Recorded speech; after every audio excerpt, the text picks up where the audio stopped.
Kalau kita makan kedai hok ada jual arak, seperti Tony Ramas, Friday Gana Ustaz mitok terang ramai sangat orang Islam pergi makan, baik, kedai tu ada jual arak, lepas tu kita pergi makan benda halal, hukumnya halal. Hukum makan halal dulu. Tapi kalau kedai tu kedai orang kafir, kedai makan orang kafir, dan kedai orang Islam ada, setengah ulama fatwa haram kita pergi makan. Kenapa? Kerana walaupun makanan kita halal, tapi jenis kedai hok jual barang haram ni akan memungkinkan kena pada pinggang-pinggang makuk kita. Nampak? Learning ramah sangat, dia bangga sangatlah makan kedai kapi. Nampak? Kedai white coffee hok kapi lah, kedai kopi tiang kapi, tak boleh. Kalau kita duduk di Amerika tak boleh. Tak usah duduk ni, datang.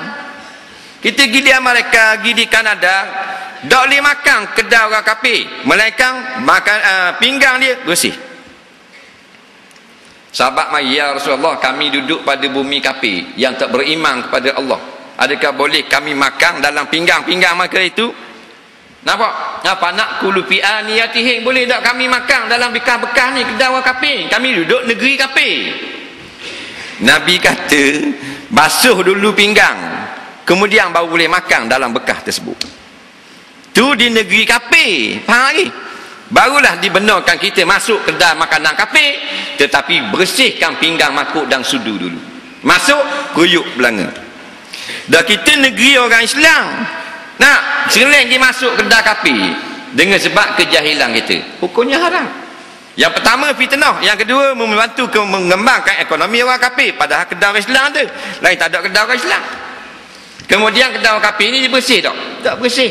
Nah, melainkan kedai orang kafir tu dia orang Islam buat kerja. Hak tukang basuh pinggang, hak tukang masak, tukang apa, baru ulama kata harus. Nah, dia sagong ni dengan bini pakai tudung tap-tang ho duk kedai kopi orang kafir menenggok. Faham bodoh saja. Bukan tak apa kita nak makan tempat kelas-kelas, tempat kafe, tempat bistro, tak ada masalah. Orang Islam. Wala ta'kulu illa ta'amal muttaqin, jangan mu makan melainkan makanan orang-orang yang takwa. Mana kedai orang takwa, walaupun perintah ni sunat. Nak tak usah nak sambung makan kedai kapi, dak berjuruh haram. Kedai orang Islam banyak lah ni, hak kelas-kelas, hak molek-molek.